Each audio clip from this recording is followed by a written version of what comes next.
श्री स्वामी समर्थ. जय जय स्वामी समर्थ. नमस्कार. आपल्या चॅनलमध्ये मी सर्वांचे सहर्ष स्वागत करते. आजच्या व्हिडिओमध्ये आपण प्रखर पितृदोषाचा स्त्रियांवर अथवा आपल्या घरच्या मुलींवर कशा प्रकारे गंभीर परिणाम होतो हे आपण पाहणार आहोत.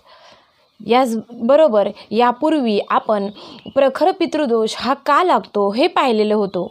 पण बऱ्याच जणांना ही प्रखर पितृदोषाची लक्षणे माहीत नसतात, जेणेकरून आपल्याला प्रखर पितृदोष लागला की नाही हे समजत नाही. यासाठी आज आपण आजच्या व्हिडिओमध्ये हा प्रखर पितृदोषांचा स्त्रियांवर किंवा घरच्या मुलींवर काय परिणाम होतो, त्यांची लक्षणे कोणती असतात हे आपण आज पाहणार आहोत. यासाठी शेवटपर्यंत हा व्हिडिओ पूर्णपणे पहा. प्रत्येक आई आणि वडिलांनी आपल्या मुलीसाठी बघावा असा हा संपूर्ण व्हिडिओ आहे. याचबरोबर एक विवाहित स्त्री पुरुष असतील त्यांनीसुद्धा न चुकता पहा.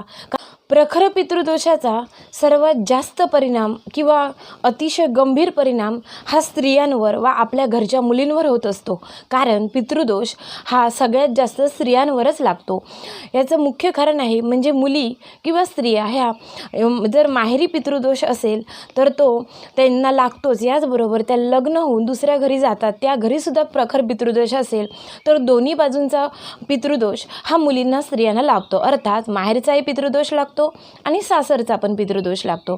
आणि त्यामुळेच जास्तीत जास्त प्रखर पितृदोषाचा गंभीर परिणाम हा स्त्रियांवर किंवा आपल्या घरच्या मुलींवर होत असतो. आणि ही कोणती लक्षणे आहेत ती आपण ह्या व्हिडिओमध्ये जाणून घेणार आहोत, जेणेकरून आपल्याला प्रखर पितृदोष आहे की नाही हे प्रत्येक स्त्रीला व मुलीला कळेल. चला तर पाहूया. पहिलं लक्षण आहे की ज्या स्त्रियांना किंवा मुलींना प्रखर पितृदोष असतो ना, त्या स्त्रियांचा चेहरा काळवंडल्यासारखा होतो. अर्थात चेहऱ्याचे पूर्ण तेज निघून जाते, निस्तेज चेहरा होतो. यामध्ये सांगायचं झालं ना तर स्त्रियांचे डोळे असतात त्याच्या खाली काळी वर्तुळे तयार होतात. याचबरोबर चेहरा पूर्ण विद्रूप दिसायला लागतो. तसेच ओठ असतात ना त्याला ओठांवरती काळे डाग पडतात किंवा ओठ पूर्ण काळवंटात. ही प्रमुख लक्षणे आहेत ज्यावरून लक्षात येतं की स्त्रियांना प्रखर पितृदोष आहे. तसेच याचबरोबर दुसरं लक्षण आहे ते म्हणजे जास्त मुलींना जास्तीत जास्त वेळा बाहेरील बाधा जास्त होते. कर्णीबाधा, भूतबाधा, प्रेतबाधा याची बाहेरची बाधा ही जास्त मुलींना व स्त्रियांना होतात. आणि ह्या त्याच मुलींना होतात ज्या मुलींना किंवा स्त्रियांना प्रखर पितृदोष असतो. हे महत्त्वाचं दुसरं लक्षण आहे. याचबरोबर तिसरं लक्षण आहे ते म्हणजे मासिक पाळीमध्ये अनियमितता. ज्या मुलींना किंवा स्त्रियांना प्रखर पितृदोष असतो त्यांच्या पाळीमध्ये अनियमितता असते. अर्थात मासिक धर्म हा वेळच्या वेळी येत नाही किंवा 15-15 दिवसांनी येतो. म्हणजे अर्थात मासिक धर्माच्या वेगवेगळ्या समस्या त्यांना उद्भवतात. 15-15 दिवसांनी मासिक महिना येतो. याचबरोबर 1 महिना येतो, दुसरा महिना येत नाही, म्हणजे इरेग्युलर मासिक धर्म येत असतो. तसेच खूप जास्त ब्लिडिंग होणे, प्रमाणाच्या बाहेर ब्लिडिंग होणे, महिनाभर ब्लिडिंग होणे, अशा प्रकारच्या समस्या ह्या प्रखर पितृदोष असलेल्या स्त्रियांमध्ये जाणवतात. आणि हा महत्त्वाचं हे लक्षण आहे की मासिक पाळीमध्ये अनियमितता. याचबरोबर पुढचे लक्षण आहे की जर प्रखर पितृदोष असलेल्या मुली असतील तर त्यांच्या शिक्षणामध्ये अतिशय अडथळा येतो. मुली हुशार असतात परंतु त्यांचा अभ्यासात लक्षच नसतो किंवा त्या अभ्यासच करत नाही किंवा खूप अभ्यास करतात परंतु अपेक्षेप्रमाणे मार्क पडत नाहीत. अर्थात मुली मेहनत खूप घेतात अभ्यासासाठी परंतु त्या अभ्यासाच्या मानाने किंवा त्या अभ्यासासाठी जी मेहनत घेतली त्याचं फळ त्या मुलींना भेटत नाही. तसेच पुढे शिक्षण पूर्ण करून ते ज्यावेळी नोकरीमध्ये जातात मुली किंवा स्त्रिया तेथेसुद्धा अडथळा येतो. पटकन नोकरी मिळत नाही, आपल्या मनासारखी नोकरी मिळत नाही. भरपूर शिक्षण असलं तरीसुद्धा आपल्या मनासारखी नोकरी मिळत नाही किंवा कामधंदा मिळत नाही. अर्थात मुलींच्या शिक्षणात आणि करिअरमध्ये अडथळा येणे हा प्रखर पितृदोषाचा प्रखर अतिशय लक्षण आहे. की समजा शिक्षण झालं चांगलं, नोकरीही चांगली असली तरीसुद्धा विवाहामध्ये अडथळा येतो. हे अतिशय महत्त्वाचं लक्षण आहे की यामध्ये स्त्रियांच्या मुलींच्या विवाहामध्ये अडथळा येतो. एकतर लग्न जमतच नाहीत, वय निघून जातं, किंवा लग्न उशिरा जमतं, किंवा लग्न जमलंच तर मनासारखा जोडीदार भेटत नाही. आणि जोडीदार एखाद्या मुलीचा विवाह होऊन जोडीदार भेटला तर तो जोडीदार आणि त्या मुलीचं मुळीच पटत नाही. कायम भांडणतंटा त्यांच्या घरामध्ये चालू राहतो. अर्थात आपल्या मुलीस अनुरूप जोडीदार भेटत नाही, किंवा तो जोडीदार रागिष्ट स्वभावाचा, तामसी स्वभावाचा, व्यभिचारी, व्यसनी अशा प्रकारचा जोडीदार भेटतो. आणि पुढे जाऊन मुलींच्या विवाहामध्ये अडथळे निर्माण होतात. अर्थात हे अडथळे कोणते असतात तर मुली जेव्हा विवाह करून जातात त्या घरी, त्यावेळी नवरा बायकोंचं पटत नाही, अथवा सासू सून यांचं पटत नाही, वाद होतात, खटके उडतात. आणि ह्या वादांचं रूपांतर एवढं होतं, हळूहळू ती भांडणे एवढी वाढत जातात की शेवटी घटस्फोटापर्यंत विषय जातो. आणि बऱ्याच मुलींचा घटस्फोटही होतो. हे कशामुळे होतं ना, प्रखर पितृदोषामुळे होत असतं. याचबरोबर समजा मुलींचा घटस्फोट झाला किंवा नाही झाला तरी बऱ्याच मुली ह्या कायमच्या आपल्या माहेरी येऊन राहतात, कायमच्या सासरी परत जात नाही. हे प्रखर पितृदोषामुळे होत असतं. बऱ्याच जणांमध्ये हे प्रखर पितृदोषामुळे होत असतं. याचबरोबर समजा मुलींचा विवाह झाला तर पुढे परत संतती प्राप्तीमध्ये अडथळा येतो.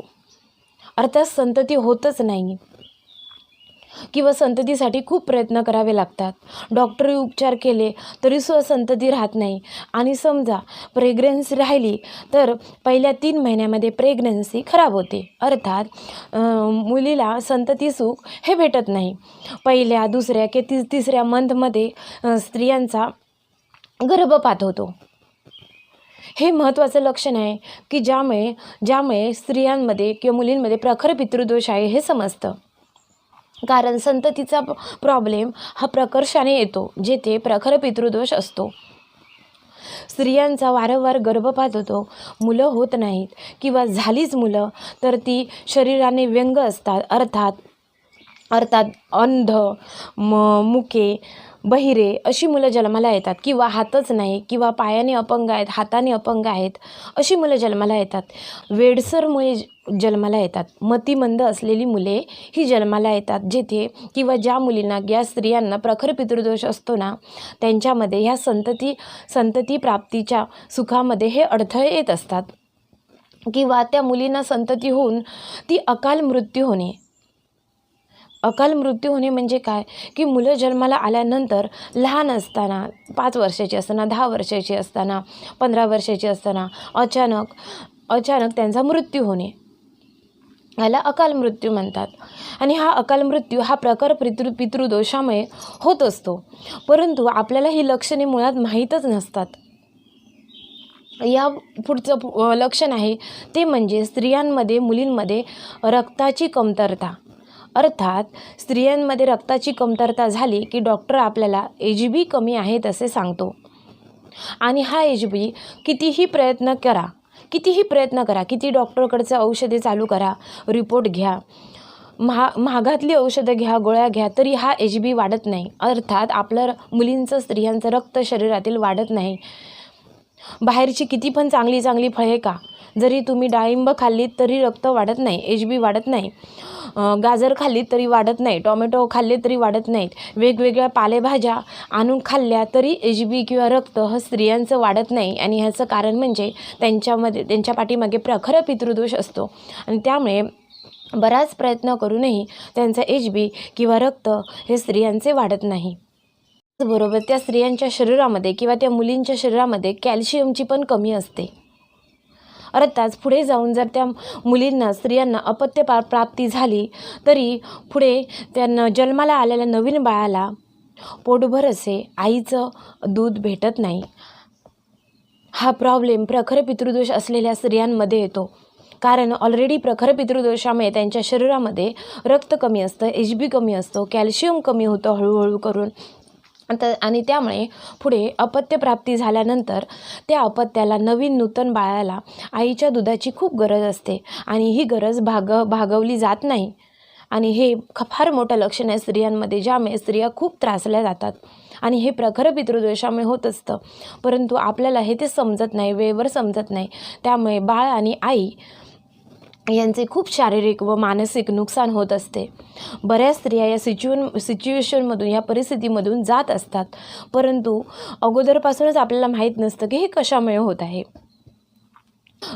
घरामध्ये किंवा ती मुलगी किंवा स्त्रियांना सर्व कन्या संतती होणे, मुलीला जर अपत्य झालं संततीला तर ते सर्व कन्या संतती होतात. एक गोष्ट मी आवर्जून सांगेन की आपल्या चॅनलवरती कोणत्याही प्रकारे लिंगभेद केला जात नाही. स्त्री, पुरुष, मुलगी किंवा मुलगा असा कोणत्याही प्रकारचा लिंगभेद केला जात नाही. या व्हिडिओचा एकमेव उद्देश एवढाच आहे की प्रखर पितृदोषामुळे अनेक स्त्रिया, अनेक मुली ह्या ग्रासलेल्या असतात, पण मुळातच त्या कशामुळे ग्रासलेल्या आहेत ना तेच समजत नाही. म्हणून हे महत्त्वाचं लक्षण मी आता सांगणार आहे, आणि ते म्हणजे मुलींना संतती झाली तर त्या कन्या संतती होतात. पुत्र संततीमध्ये अडथळा निर्माण होतो. प्रत्येक स्त्री व पुरुषाला वाटत असते की आपल्याला एक कन्या असावी, एक पुत्र असावा, एक मुलगी असावी आणि एक मुलगा असावा, प्रत्येकाला वाटत असते. परंतु काय होतं की ज्या मुली हा प्रखर पितृदोषाने ज्या स्त्रिया ग्रासलेल्या असतात ना, त्यांनी खूपही प्रयत्न केले, कितीही प्रयत्न केले तरी त्यांना कन्या संतती होत जाते. आणि त्यामुळे काय होतं, स्त्रियांच्या, मुलींच्या शरीराला प्रचंड प्रमाणात हानी होते. स्त्रिया, मुली हा शारीरिकदृष्ट्या आणि मानसिकदृष्ट्या खूप त्रासल्या जातात आणि त्या मानसिक डिप्रेशनमध्ये येतात. परंतु मुळात हे माहीतच नसतं की हा प्रखर पितृदोषामुळे होते की आणि कशामुळे होते. तर हे महत्त्वाचं एक लक्षण आहे की ज्या घरामध्ये प्रखर पितृदोष असतो ना, त्या घरच्या मुलींना कन्या संतती जास्त होतात आणि मुली ह्या खूप त्रासल्या जातात सासरी गेल्यावर. हे पुढचं एक लक्षण असं आहे की मुलीचं लग्न झालं ना आणि ती जर दुसऱ्या घरी गेली, त्या घरामध्ये तिला मानसिक व शारीरिक त्रास भयंकर होतो. ज्या स्त्रियांना व मुलींना प्रखर पितृदोष आहे त्यांना मानसिक व शारीरिक त्रास हा भयंकर होतो आणि स्त्रिया किंवा मुली आपल्या दुसऱ्या घरी गेल्यावरती तिथे सुखात राहत नाहीत, कायम मानसिक तणावामध्ये राहतात, कायम एखाद्या टेन्शनमध्ये वावरत असतात. याचबरोबर पुढचं प्रखर पितृदोषाचं लक्षण आहे की स्त्रियांना व मुलींना रात्री झोपल्यावर वाईट स्वप्ने पडतात. अचानक घाबरून जागी होतात स्त्रिया, मुली की तर स्वप्नामध्ये सर्प दिसणे, नाग दिसणे किंवा सापाचे तुकडे तुकडे झालेले बघणे, याचबरोबर खोल दरीमध्ये पाय घसरून पडणे किंवा एखाद्या खड्ड्यामध्ये पाय घसरून पडणे किंवा उंच डोंगरावरती स्वतःला चढताना भयग्रस्त अवस्थेत पाहणे, यासारखी स्वप्ने पडतात. किंवा बऱ्याच स्त्रियांना किंवा मुलींना रात्री झोपल्यानंतर स्वप्नामध्ये मृत झालेल्या व्यक्ती दिसतात आणि ह्या मृत झालेल्या व्यक्ती रागावलेल्या दिसतात, अशी ही स्वप्ने पडतात. तर समजून जा की नक्कीच प्रखर पितृदोष आहेत. कारण जेव्हा मृत झालेले व्यक्ती मुलींच्या स्वप्नामध्ये येतात किंवा स्त्रियांच्या स्वप्नामध्ये येतात, तेव्हा नक्कीच समजायचं आहे की आपल्याला प्रखर पितृदोष आहे. यानंतर प्रखर पितृदोषाचा अतिशय गंभीर परिणाम असतो आणि तो म्हणजे आंतरबाह्य विवाह करणे किंवा आंतरजातीय विवाह करणे, अथवा हा प्रकर्षाने जाणवलेला आहे. ज्या घरामध्ये प्रखर पितृदोष असतात त्या घरातील मुली आंतरजातीय विवाह करण्यावर भर देतात किंवा मुली जास्तीत जास्त मुली ह्या पळून जाऊन विवाह करतात आणि हे प्रखर पितृदोषामुळे होत असतं. पण त्या स्त्रियांना किंवा मुलींना दोष देत असतो. पण मुळातच हा प्रॉब्लेम असतो की हा प्रखर पितृदोष असतो, पण आपल्याला समजत नाही. पुढचं एक लक्षण आहे की जे स्त्रियांवर, मुलींवर आपल्या घरच्या प्रखर पितृदोषाचा गंभीर परिणाम होतो आणि तो म्हणजे आपल्या घरच्या मुली किंवा स्त्रिया ह्या अनैतिक मार्गाला जातात, वाईट मार्गाला जातात किंवा स्त्रिया किंवा मुली ह्या व्यभिचारी बनतात. हे प्रखर पितृदोषावरील ही सर्व लक्षणे आहेत. आणि ही लक्षणे जर आपल्याला वेळीच समजली नाहीत तर याचा अतिशय गंभीर परिणाम हा स्त्रियांवर होतो. आणि स्त्रियांवर, मुलींवर होतो. याचं कारण काय की स्त्रिया अतिशय मानसिक डिप्रेशनमध्ये जातात, मानसिक तणावामध्ये जातात. आणि या अतिशय मानसिक तणावामध्ये जाऊन, डिप्रेशनमध्ये जाऊन स्त्रिया, मुली हा अल्पवयीन वयामध्ये आत्महत्या करतात. ही कारणे असतात ज्यामुळे आपल्या घरामध्ये स्त्रिया, मुलींना हा त्रास होत असतो, पण आपल्याला समजत नाही. आणि त्यामुळे सगळ्यात जास्त त्रास हा स्त्रिया व मुलींनाच होतो. आणि मला ही महत्त्वपूर्ण अशी माहिती तुमच्यापर्यंत पोचवायची होती, म्हणून हा फक्त स्त्रिया आणि मुलींसाठी खास व्हिडिओ केलेला आहे. तसेच प्रत्येक आई वडिलांनी बघावा असा हा व्हिडिओ आहे. व्हिडिओ आवडला असेल तर जास्तीत जास्त लोकांपर्यंत शेअर करा, ज्यामुळे प्रखर पितृदोषाने ग्रासलेल्या लोकांपर्यंत हा व्हिडिओ पोचेल. आणि योग्य वेळ, हातातून पूर्णपणे वेळ निघून जाण्या अगोदरच सर्व स्त्रियांना व मुलींना समजेल की हो, हा प्रॉब्लेम आपला प्रखर पितृदोषामुळे होत आहे. तसेच याचबरोबर ही झालेली सेवा ही मी स्वामी समर्थ आईच्या चरणी मी रुजू करते. धन्यवाद.